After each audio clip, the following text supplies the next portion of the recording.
within a couple days, get a phone call. Chip's ready for me to be delivered in my front yard. And I said, okay, that would work. Put it by the tree, not in the driveway. And where do you think the chip? The driveway, by the tree? I said, by the tree, not in the driveway. But he didn't hear the not. So ask me how I know. There's a thing called a cone. Be careful what you ask for. Yeah. All right, guys. So I know what you want to do today is start out talking about home food preservation, right? Who's into this? Couple of people. Okay. So I heard the same story as I was talking to y'all yesterday about home foods preservation. So if you feel personally called out by this story, it's all of you. So I heard some version of, I'm really excited about home food preservation, but I don't have time. And I've bought all the things. And I've had all the things. It's not just you. And I've never used the things. Is anybody willing to confess that's them? Okay, what things do you have? I have a ton of canning stuff and dehydrated. Ton of canning stuff and dehydrated. Have you canned anything ever? My wife has. My wife has. Have you dried anything ever? No. Has anybody dried anything ever? No.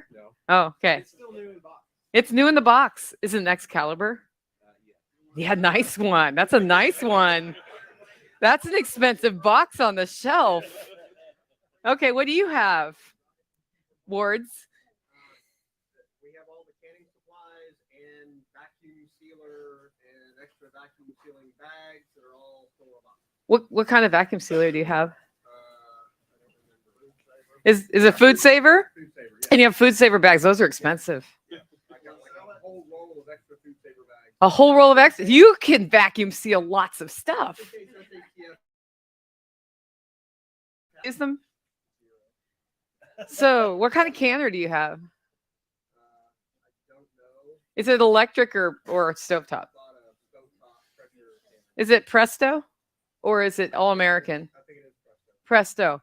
That's a slightly less expensive box than the All American box would be. So, yes. So you're ready. You're ready to go.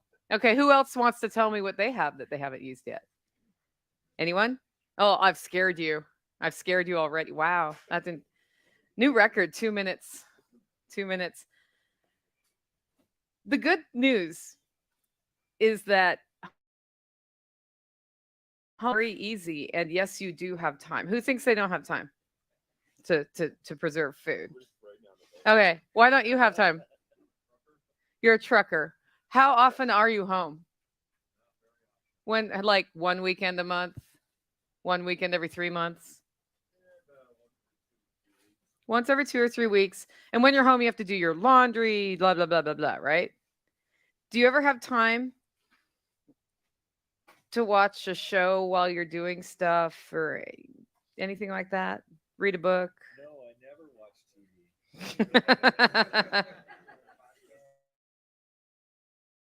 Is there ever a time when you kind of sit down and you chill for the night before your bed? Yeah. About how long is that? Half an hour, 45 minutes? In just 15 minutes a day, you can preserve food. You too. Anybody else not have time? Okay, this one's a hard question. Who's kind of afraid they're going to kill somebody if they can food? Hands up. Okay. In the back, can't see who you are because I got my glasses on. Corey, why do you think you're going to, like, how are you going to kill them with your canned food? Botulism is terrifying. Right? Botulism is terrifying. The majority of the botulism cases in 2018 were either from wounds that closed and sealed it into the body, or feeding infants who do not have acid in their digestive tract yet, things that had botulism in it and it grew in their digestive tract. It's like raw honey. That's why the raw honey rule exists that you scoff at. But if you have, that's what it is, right? Do you know of the food. So 2018 is the last time they counted, because then 2020 happened and we just stopped counting everything in 2020. 2018, the most number of food fish. Some of them from a cannery, some of them from home canned, some of them from home canned fish. And there was an unfortunate green bean incident. Now, I like to share a video. I had a friend who put online, I'm so excited. I've just grown these green beans and I canned them for the first time. And she put a picture and she's like, I did it in my oven. And I saw that. And I am on speed dial for canning questions in my community. That's how I started a podcast, is because people kept asking me, the water, is that okay? Well, I mean, if you don't mind people dying, sure. Or at least having a really bad digestive day.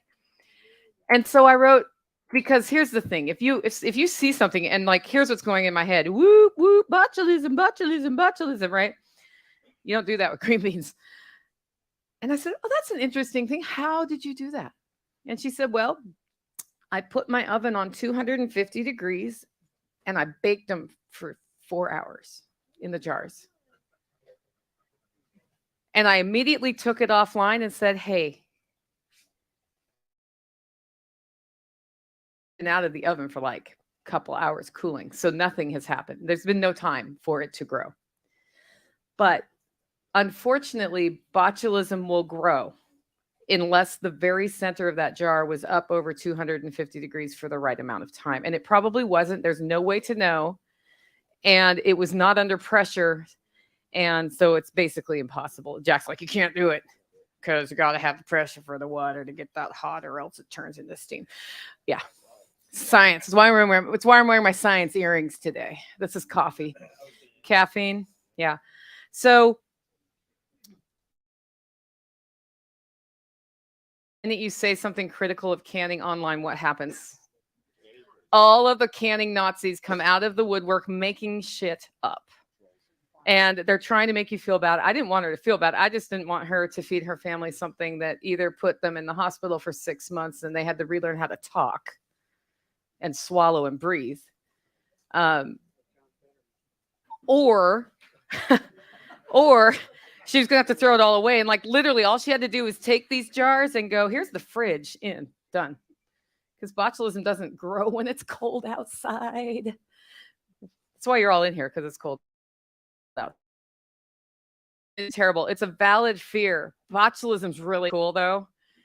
Because if you actually follow real canning guidelines, which you can, the Encyclopedia of Country Living by Carla Emery, there are 2 out there. Carla Emery's the one to get, has instructions on how to do anything homesteading you can think of practically. Not the aquaponic stuff that Jack does, or the outdoor you call it aquaculture, not aquatics. When you say aquatics, I'm thinking swimming laps, aquaculture.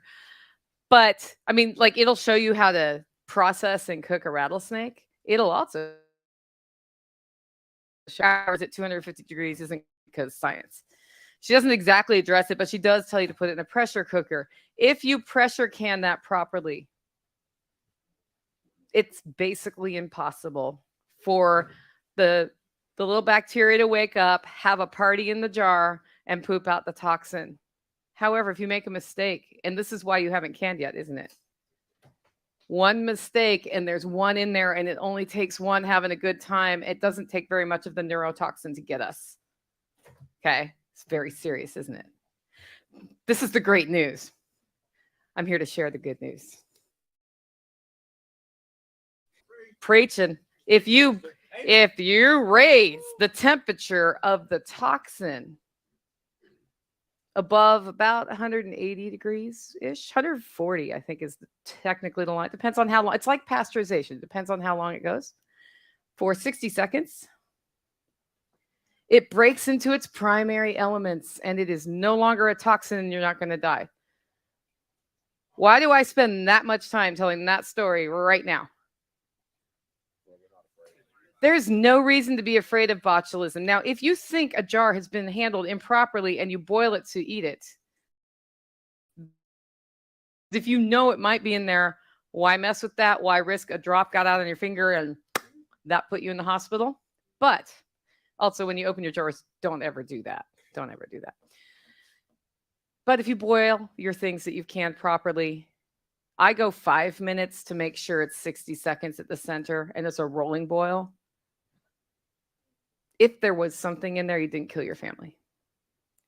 And that's why the incidents of home food canning are so low, because there's been a lot of effort put into the education. However, they have gone up since people have become terrified that they're not going to get enough to eat, right?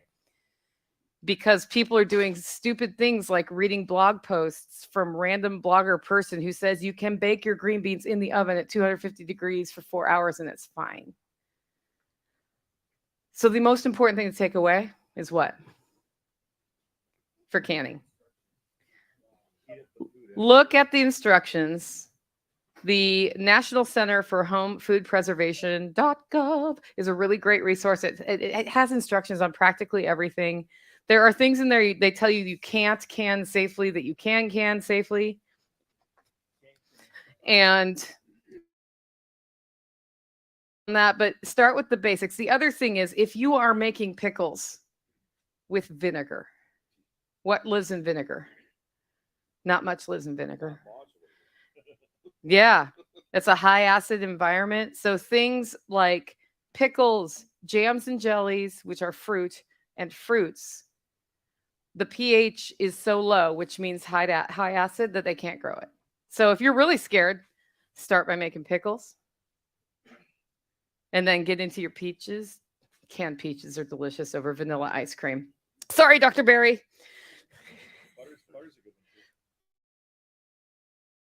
But it's actually a good way. It's a very pleasant way to not starve. Ask me how I know. Pleasantly not starving, yes. Okay, here's what we're going to talk about today. As soon as this, whoop. Why preserve?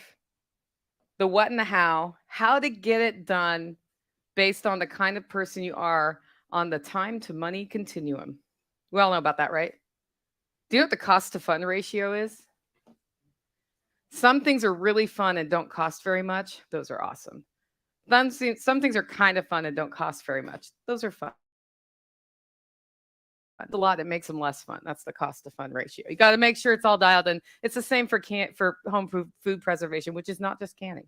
We're going to go through different methods and how long they last. If you want to know really, really step by step how to do it, catch me after this, because this is the overview. And my big catch me outside. My big thing I want you to go home with today is that you can do it if you choose to do it. Now, if you don't choose to do it, whatever. And then I'm going to give you some time-saving hacks, some of which this man right here has said maybe 20 times a year for the last decade. So let's start with the most important thing, and that is why preserve. Why would you want to do why are you suddenly interested in this topic now? Supply chain? Okay. Why? Supply chain. Okay. What else? Oh, inflation. That's a good one. What else? Oh, I have a homestead and there's extra. What else? Quality of food. I'm going to add taste to that if that's okay, just to keep us moving.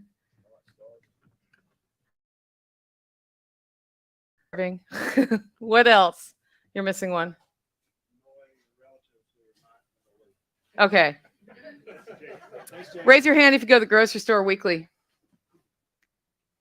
Raise your hand if you go every 2 weeks. Keep the weeklies up. Every 2 weeks. Every month. Okay. You or your wife. Okay. All the hands are up. Keep them up. If any time in the last 30 days, you or anybody in your family has gone to the grocery store for one item, keep your hand up. For just one item, like flour, because I needed it. Milk, liquor. Well, yeah. This is the most important of two things: why you preserve food and why you develop a deep pantry. How much time does it take to go to the grocery store? Long, at least 30 minutes. If it's 5 minutes away, it takes you 10 minutes to get your butt out the door unless you're Jack, and then it takes you 2 minutes. And then you get in your car and you drive 5 minutes, and then you go to the store, and if you're efficient like Nick, you find it within 2 minutes because you know where it is in the store because you've been to that store before. And he literally ran out. What's the problem? People are the problem always. By the time you get home, you've spent half an hour to 45 minutes in most cases buying one item. How much did it cost you to buy that 1 quart of half and half? What does that translate into what you're paying yourself? You just robbed yourself. If you're $40 an hour, you just lost 20 to 40 bucks, depending on how long it took. That's the most important. It saves you time, right? Which means, well, you have time to preserve, right? So out of all of these, if we call this one number 1, I'm going to put a star next to it. Which other one's the most important out of 1, 2, 3, and 4? Supply chain, inflation, extras, dealing with extras, or quality and flavor? Quality and flavor? Who says quality and flavor? Not very many people. Who says dealing with your surplus? Are you guys all homesteaders? Yeah, okay. Who says inflation? Who says supply chain? And surplus. How long is the supply chain problem going to last? 2 years, forever. Jack? Half a decade. Half a decade? So which one's more, it's a long time to fast. Which one's more important? It depends on if you're thinking long-term important or short-term important. To me, that's a short-term problem. For me, it is actually dealing with surplus / other people's surplus who don't know what to do with their surplus. And there is the magic. Corn, which I don't even eat anymore, off of farmers who are like, I can't get rid of this. You can just have it. And I can it, and I spread it out to the community, right? I've had truckloads of green beans. That was a delightful year. And if you know how to handle the surplus, you can. But does that mean you're canning everything? No. So how long do things last in which place? You've got stuff in your fridge for how long in general? Too long. And it's still edible. it's still edible. It does. So, Jack, what's a steak? Steak in the fridge. Week or 2 if it's yours. But yeah, a couple days. It depends on if you get the grocery store ones are already half rotten when you get them. So it just depends. How long does lettuce last in the fridge? A couple days to a week. 2 weeks if you grew it, by the way.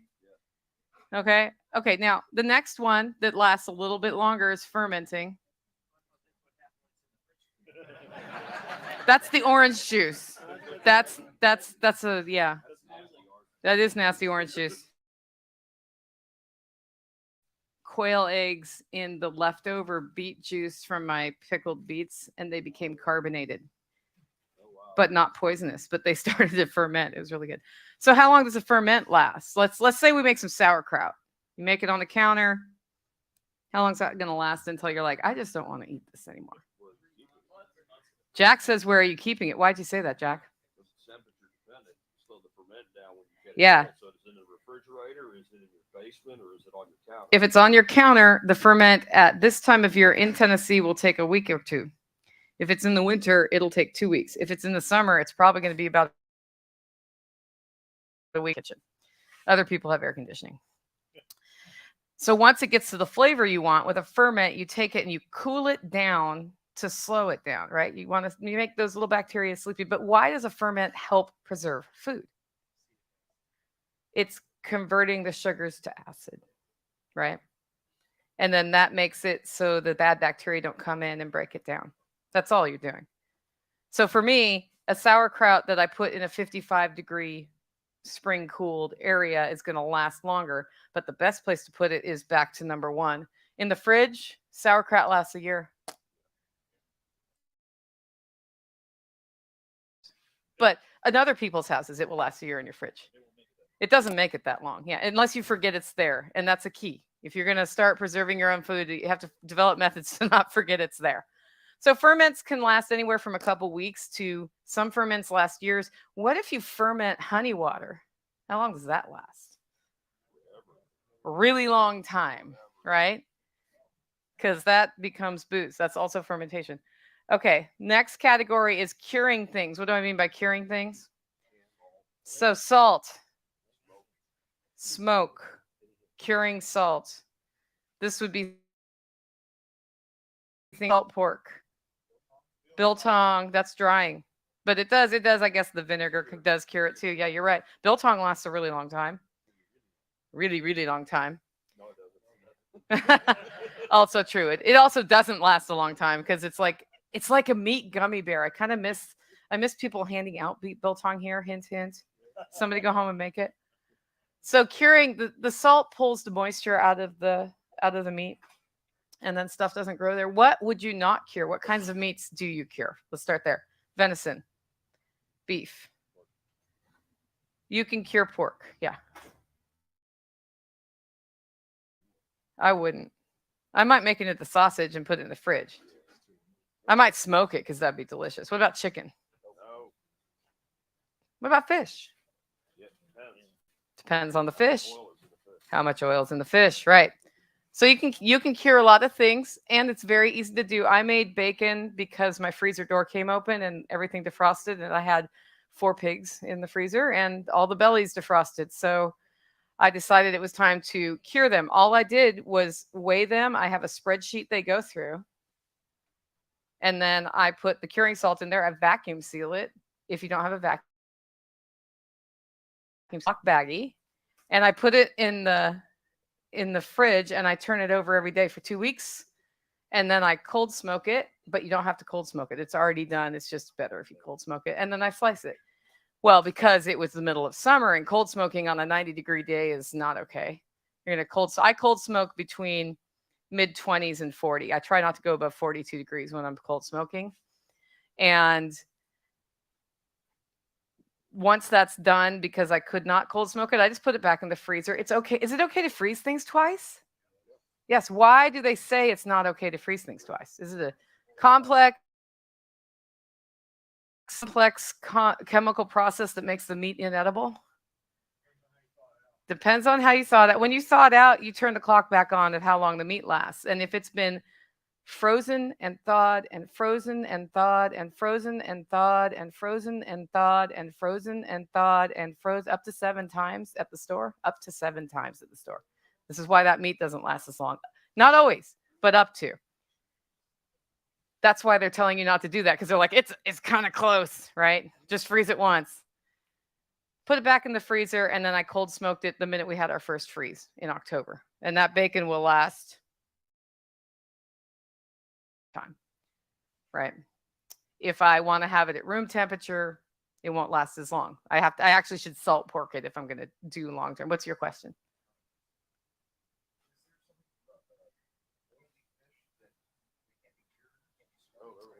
The oily fish are the ones you cure, like salmon. Yeah. If it has enough oil. Yeah. Yeah. Okay. Good question. Okay. Canned. How long does canned food last? Home canned food, not the ones in the jars that you have in your prepper pantry. I've seen canned food that's still technically not going to kill you that's 20 years old in the jar. Cool, right? I prefer to eat it by 2 years because every year it stays in the jar, even if it doesn't get light or heat. It's starting to lose color and flavor. So pickled beets from 3 years ago are starting to look a little pink at my house instead of red. We eat those first. But pickled beets that don't look pretty, that I don't want anymore, I can feed to my pigs, right? Or my chickens. Pickled beets that have mold growing on them in the jar, on the other hand, what do I do with that?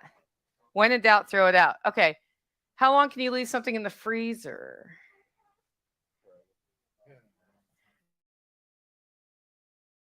You can leave it in the freezer. You just won't like how it tastes. Do you know what makes the difference? So 2 things. Freezer burn. If you don't protect it from the freezer burning things by having it packaged well, it will degrade in flavor. Second thing is the things with a lot of fat, the fat still goes rancid in the freezer eventually. Ask me how I know. That 5-year-old pork chop was not good. Okay. Huh? 2 years easily. You can go more than 2 years. The leaner things go longer. Bone broth in the freezer lasts a really long time. Where's my pointy? Yeah. Dehydrated. How long does that last? Long time.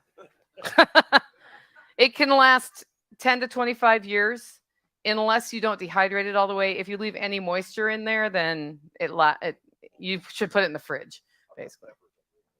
Yeah, he has peppers he grew in Arkansas. What happens to spices over time is they lose potency. Yeah. No, open the jar and give it a big sniff. Is that still hot? What about freeze-dried food, Jake? 25 years if you do it right. If you years. Probably not. Why? Has fat. And therein lies the rub. So what works best for what kind of preservation? We're going to start with drying. What kinds of things will we put there? Jerky, herbs, many vegetables. It's a trick question with the vegetables. You know what you have to do for some vegetables before you dry them? Blanch them. What does blanch mean? Boil them for a certain amount of time. So a green bean, you'll put it in boiling water for a minute or two. Whatever the chart on Google says. Or the Encyclopedia of Country Living by Carla Emery. So what do you get? You get bean sticks. Okay, you don't want bean sticks. Broccoli just tastes terrible if you don't blanch it. What else can you dry? Tomatoes, fruits. Those things do really well. What about a raw steak? Uncured. Can you dry it? Is it best? No, beef jerky is cured because you've soaked it in salt. Yeah. Oh, that was you. Heckler. The guy under the lights. Okay. What freezes well? Meat. Do you like rehydrated green beans better or do you like frozen green beans better? That is a personal decision. He likes frozen ones better. Why? Because they're still al dente when he cooks them. And if they've been dried, they're a little more mushier. If they've been canned, we'll get there. Okay, it's a preference thing. Those things freeze really well. What does not freeze well? Let's go back. Would you take your romaine lettuce and freeze it? No. Would you dry it? No. Can you dry it? Is it delicious? No. Oh, but you have to toast it to eat it, right? Bone broth freezes great, but it takes up all that freezer space. You know what I like to have in my freezer, right? Because I am mostly a keto eater, except for those peaches and ice cream. Meat. My freezer is basically all meat and the things I was unable to process any other way. That's just me. And this is the important thing about home food preservation is your plan looks different than my plan. Canning, what cans well? A lot of things. Meat cans really well, especially if you're going to bone in canned chicken before. In fact, we have these kits for when somebody gets the flu in the holler. It's like, oh, we're taking a jar and we're boiling it for 5 minutes first. We're putting herbs in that, and it's going to be the chicken stew, and it's done. And it's more delicious than if I just cook the chicken in the pressure canner out of the chute because it got pressure canned and with the bones, and it sat there. And even if I pressure cook a chicken with the bones, for some reason, that extra step of being in the jar on the shelf makes a big difference. Is a question?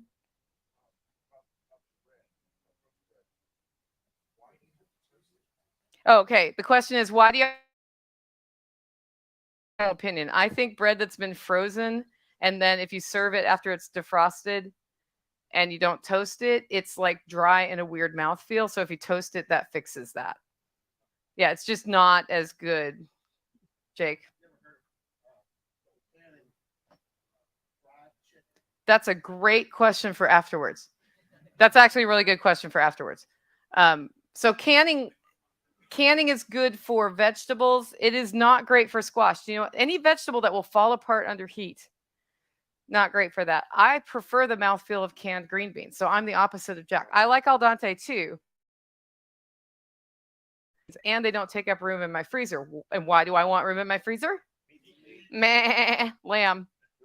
I processed 5 lambs and I only sold 3. Okay, this last one, freeze dry. Not everybody can go here. You can buy here, or you can have a freeze dryer, or you can rent somebody's freeze dryer. Did you know you can rent a freeze dryer? I will rent access to my freeze dryer for $20 a day. And I know other people who will too. That's part of why my freeze dryer, yeah, Tim, it's why my freeze dryer works financially, because I can do it and other people can use it. I figured out depreciation plus electricity in my area, came up with the $20 a day thing. Milk freeze dries well, but will not last 25 years because the fats go rancid over time. So anything with high fat, not good. What about a raw steak? Jake, what do you think about raw freeze-dried steaks? You can do it. What about a medium rare steak?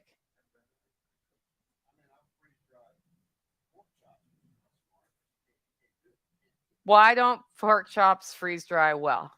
Fat. Hamburger is what converted me to buy a freeze dryer. It was hamburger freeze dried by Jake. I was like, this is great for hiking, and I can control the potatoes. They do well. Fruits do well. Skittles do great. But they sell. Skittles pay for freeze dries as long as you stay out of them. Doc Berry will cover that later. Yeah, so freeze drying works great for things. Does canning work well for lettuce? Okay, we skipped fermenting. Does freeze drying work well for lettuce? Yeah? Not unless you're eating the lettuce as chips, which is valid. But if you want to use it in a salad and you rehydrate it, what happens to your... So fermenting does well with cabbage. It does well with pickles. It does well with beets. It does well with onions. It does well with apple cider. What else does it do well with? Milk. Wait, milk? What's that? What does that turn into? Cheese. Yogurt, right? Grains. Absolutely, grains. Okay. So there's some things that don't do well in any of the categories. And one of them is lettuce. Do you know the best way to preserve lettuce? It's alive. That's right. And particularly if you're new to this group, you're probably interested in growing things. You can set up systems to store things alive. I store chicken alive. I store lamb alive. At this time, we are storing pig alive, but they will be moving out soon. I don't have to put any money into my extra freezers when they're alive. How do you think people preserved things 200 years ago? There was some salt boxing. There was salt. They butchered it and ate it. And they did some curing. And they did some drying. But the way to keep it... Smoking. Yeah. You like that guinea pig there? Yeah. That's a tribute to Mr. Siegler. Okay, so that's what works best for which foods. Some of that is going to be opinion. You got to try it. There are foods that just don't preserve. And those things, you know what they are. You put them aside, right? Like milk, you can preserve it as sour cream or yogurt or cheese. But that fresh milk from the cow, it's only going to last as long as it does. The ultra pasteurized stuff lasts for months if that's what you want to put in your body, but it only lasts a lifetime. And so if you want to have a recurring supply of milk, what do? You have a friend with a cow. Have a friend with a cow, yeah. Yeah, kefir lasts 3 months in the fridge. There's some different things for different types of things. So then how do we preserve things as different kinds of people? Who here has lots of time for doing things like home food preservation? I do. Yeah, you have time, right? Why do you have time? Do you have a job? Oh. So, okay, that's cool. Your job is your home. So you have a lot of time and not a lot of money coming in. This is the continuum here, right? You're not here. So who has no time and no money for no time for preservation? Oh, there's some hands up. If this is you, so there's quadrants, right? If you have no time and no money, right now, the last thing you should worry about is how do I preserve food? What should you be worried about? See my 3 things right there? That's my method of organizing your life and prioritizing things. You, my friend, are doing things. So, and you can spend 15 minutes a day starting to establish priorities, and this only can come from you.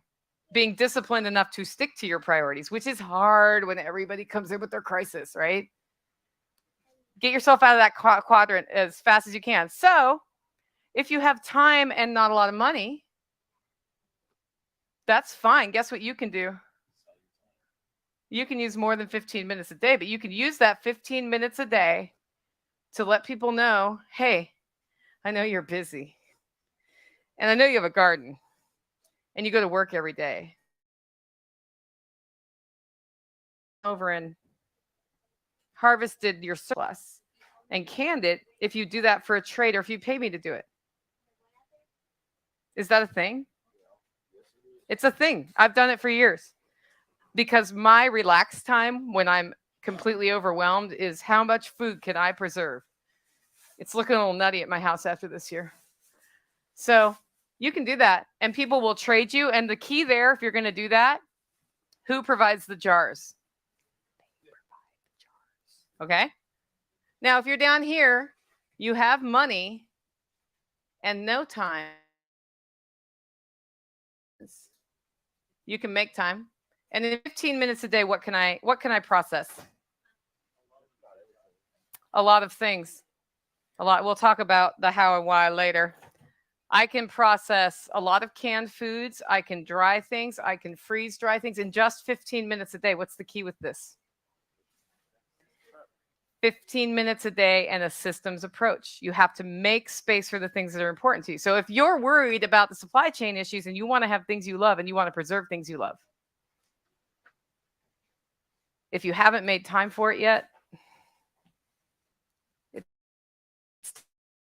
you have is 15 minutes a day. You can take your chicken.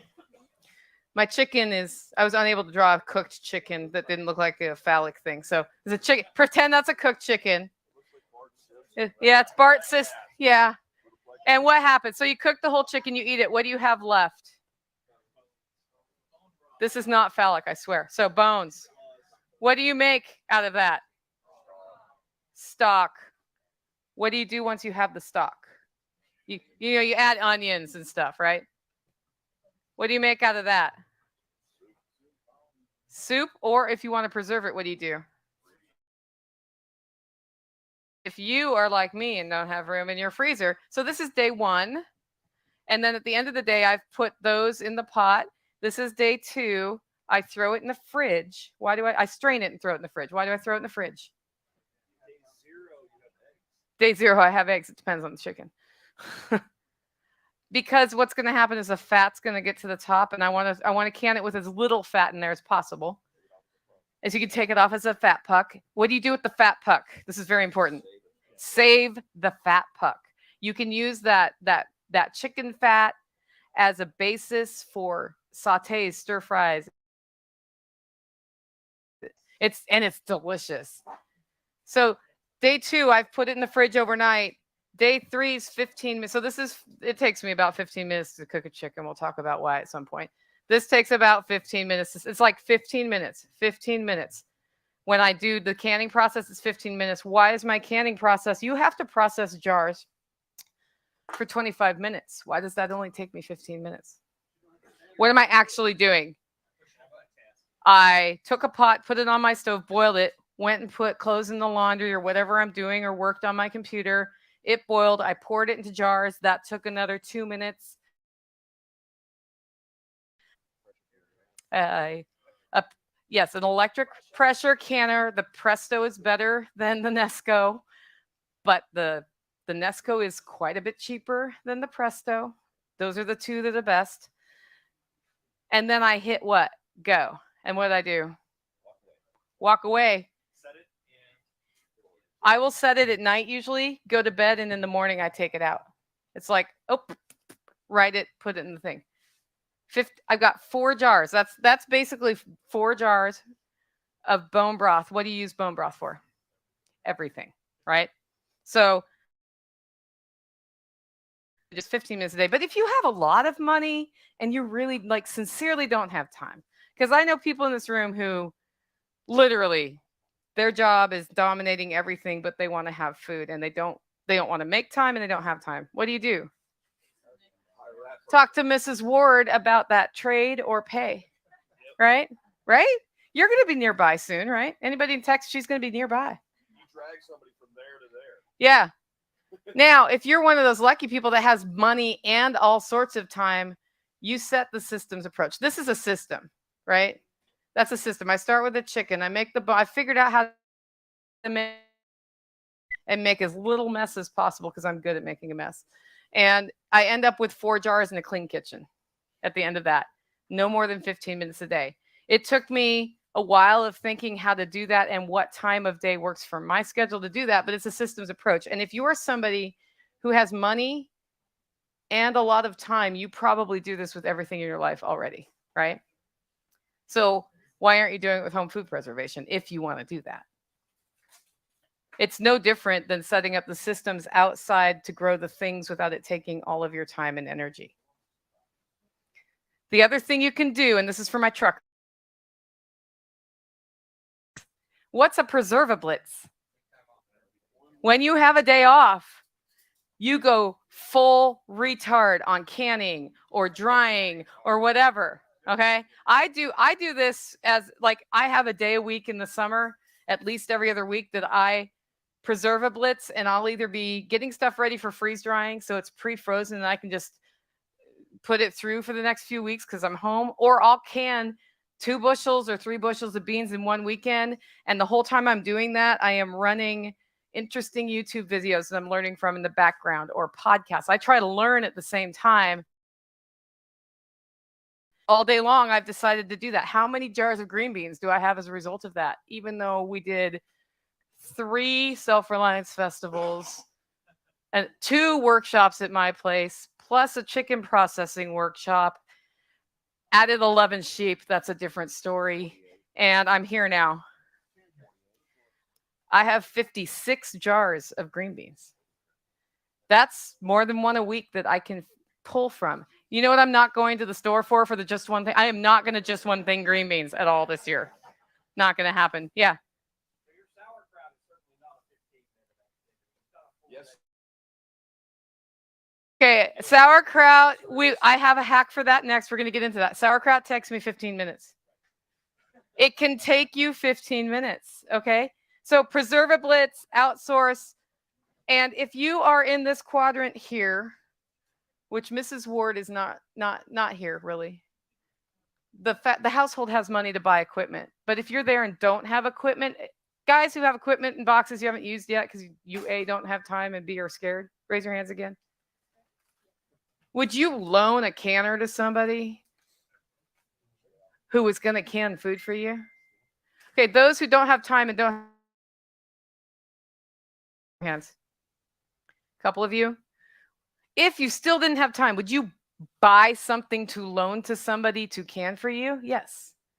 There are ways around this. And with the communities developing, this is the important thing. The better your community, the better you are. Back to the lady with the green beans. I reached out to her and I said, those are going to kill you. You have 2 choices. If you you can put it in your fridge and eat them up, or in the freezer and eat them up that way, because it's not too late. Botulism has not had time. Or you can borrow my canner and I will show you how to pressure can them. I have 4 pressure canners at my house. You want a canning? They buy a canner. They know I can. They decide they don't want a can, and it ends up at my house. So I will run 2 or 3 canners at a time when I'm preserva blitzing, right? I also, when somebody moves to the area and it's like, I need a canner, I'm like, oh, you want a canner? Because I know more are coming. We will have 4 electric canners going while I'm doing stovetop canning, but that's just because I'm crazy. You don't have to be crazy like that. That's more than 15 minutes a day. So those are your 3 options. Okay.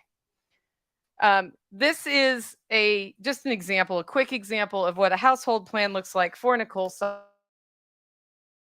I preserve, at this point, most of what we eat that I can grow on the homestead comes from the homestead, is preserved, from spices to the meats. I don't get the beef from my homestead because it's not appropriate, to vegetables. And if it does not come from my homestead, it comes from what? Relationships. Farmers I know, even my dairy. I do buy some cheeses, but I mostly just make my cheese because I just love it, right? So here, about 10% of what we consume is dried. About 30% is in the freezer. 20 is canned. 5% is, about 5% is fermented, and about 20% is in my yard. So the question to ask yourself is, what does your preservation plan look like? And you may have one more category there, and that is from the store. That may just be, I buy this, instead of having the alive section, which is like lettuces and animals, right? That, yeah, or barter. That may be more like, that's 20% coming from the store. Well, if you can get there, how do you feel about those supply chain issues at that point? Not bad at all, right? Does this look overwhelming to people? Raise your hand if it's a little overwhelming. So how do you get started? Pick one thing. Say, you know what? I'm going to grow herbs. I'm going to dry herbs this year. Herbs, you don't even need a dehydrator for. You just need to keep the airflow going. They will go at room temperature. That's how I do it. I either freeze dry them for certain ones, or I put them on cookie sheets. Teas too. You can go the crap out of peppermint and dry jars of it for the winter.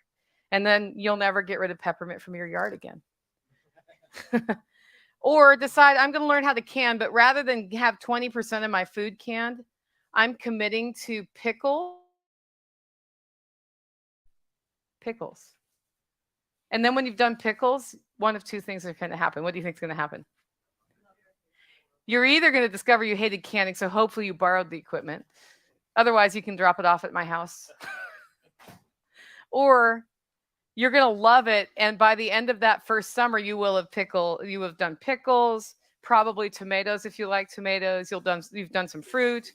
You will do pickled beets. I do pickled beans, dilly beans. Yeah, dilly beans. You'll realize you can pickle summer squash. It's delicious. It's the same brine.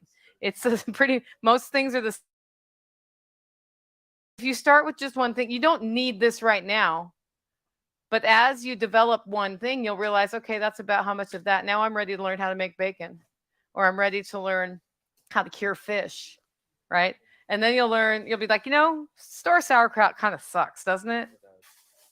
Fermenting is a really great second step. So how about some time-saving hacks? We want some time-saving hacks? Yes. These are the time-saving hacks. I'm going to start with the most expensive one that most of you won't do, and that's the freeze dryer. It takes me 5 minutes to load. It runs itself.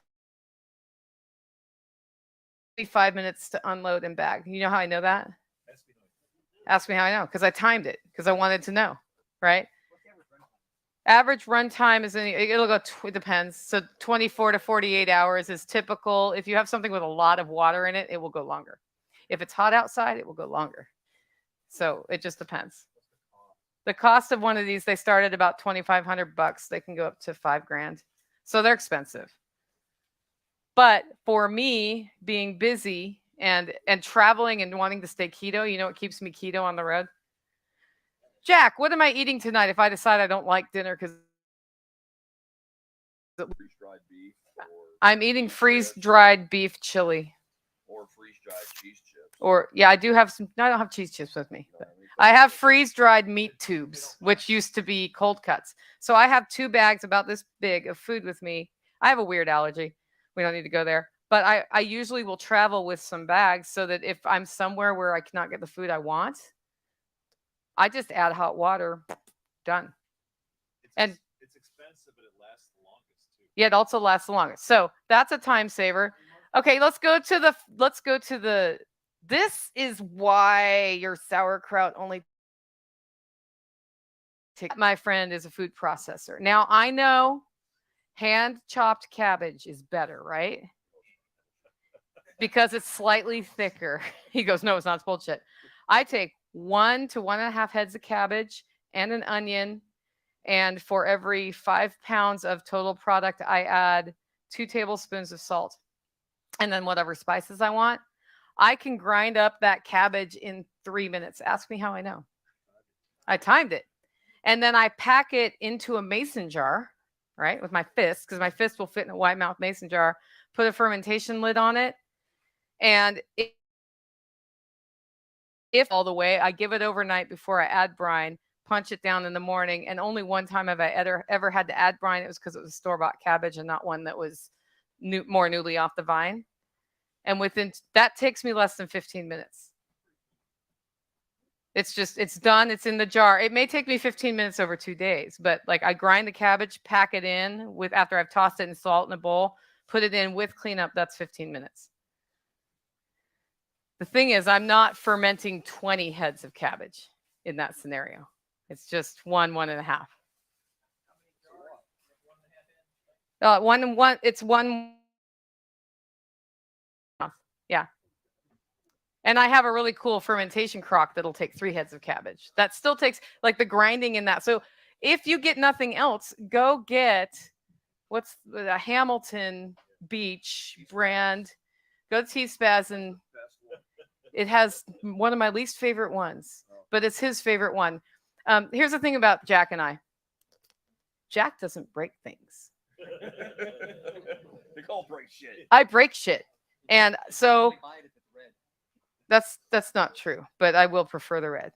My Hamilton Beach is black. So the Cuisinart, you have the Cuisinart. I broke it in 2 days. It was a new record for an appliance. Yeah. Yeah. He's like, how? So are you mechanically smashing your sauerkraut? Yeah, the way I do it, I use my fist. So I take it, I toss it in salt, and the salt already starts drawing that water out through osmosis.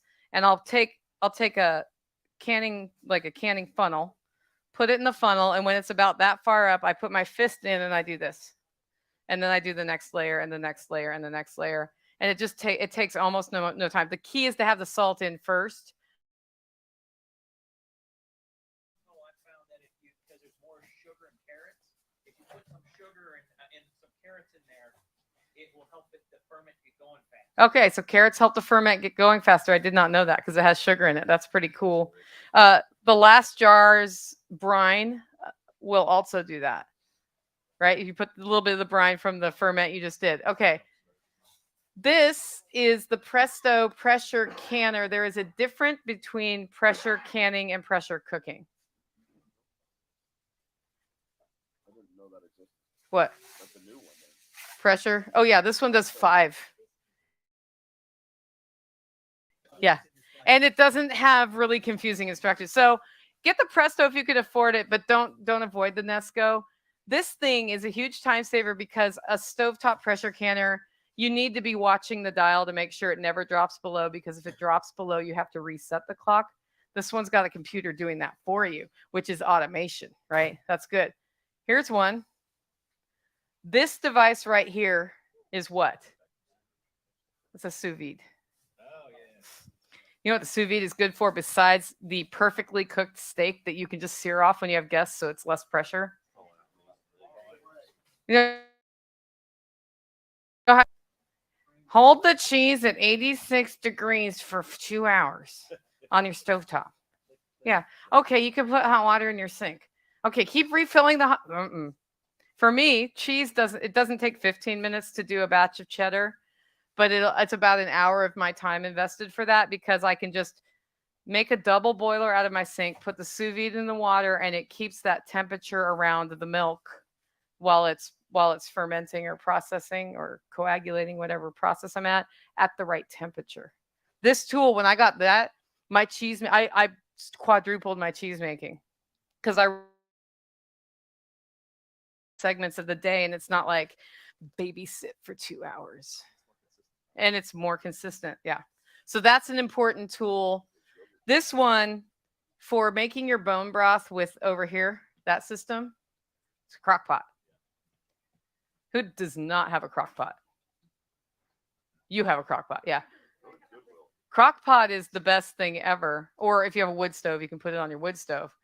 That keeps you in good meals on the homestead, but it also means you can just do your bone broth in a crock pot and it doesn't matter. Sarah, what's your question? This SOUS, sorry, VIDE. And yeah. And then think about other ways of automation, right? My most important automation system I have put in this year is the YoLink freezer probes that text me if my freezers get above 25 degrees. Because you saw on my plan how much 30% of my food is in a freezer. What happens if the freezer goes out? So even if you have no money, you have 60, right? That is insurance. And yeah, they are online dependent-ish. Yeah, if you don't have internet service to your house, I don't know a workaround on that. But yeah. So anyway, I'll ask you tomorrow. So I have about 5 minutes because you were asking me questions as we go. If you do want to learn more about preservation, you can do it. livingfreeintennessee.com. I have a podcast there. I talk about, there are a number of canning episodes, webinars. I both on my membership portal and at livefree.academy. I have how to can beef. I have how to do ferments. And I am about to do a really important one.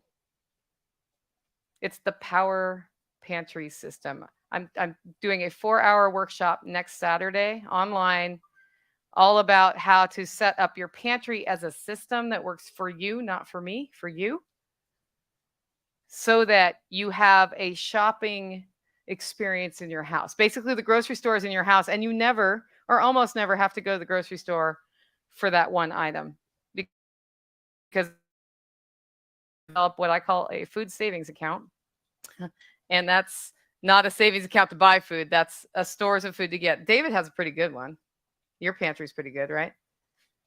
How busy are you generally? He's super busy.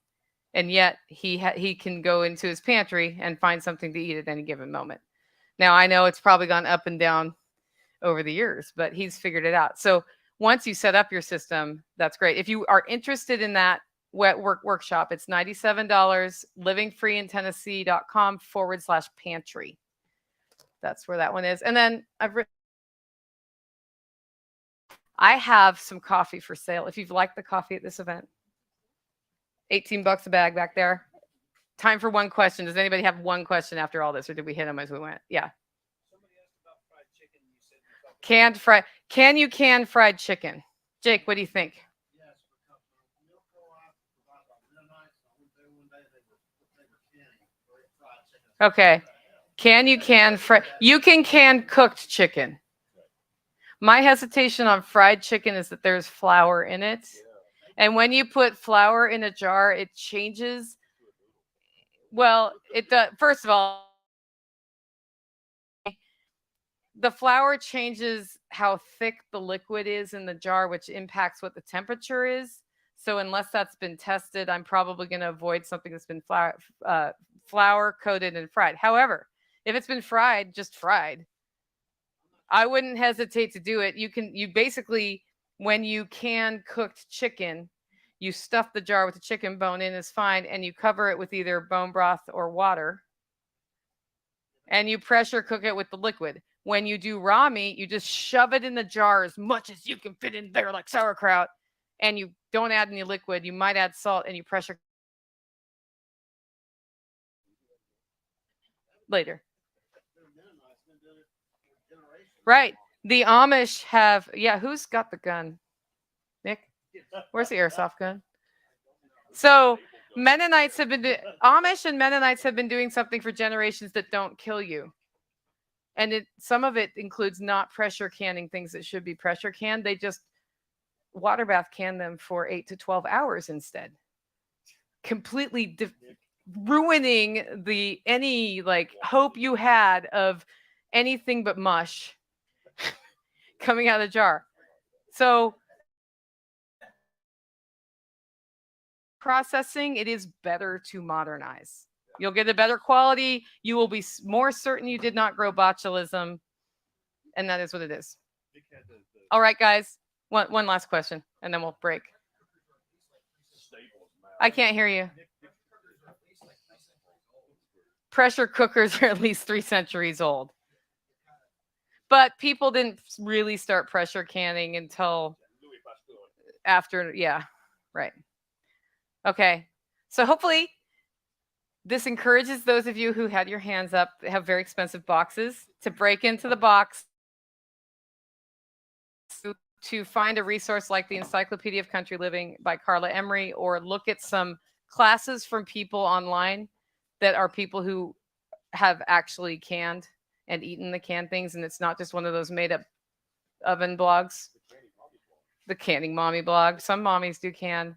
And remember the National Center for Home Food Preservation. It has drying, which you get your blanch times. It has canning. It has curing. It has all sorts of things. And if you decide you want to do bacon, talk to me. I have a great spreadsheet.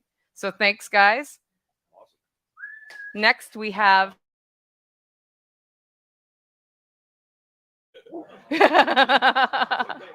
okay, we got a 15-minute break, and then John Pugliano is going to come talk to us about 2023 and is it a recession or not?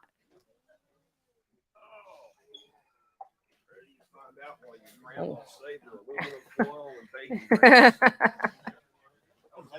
Thanks.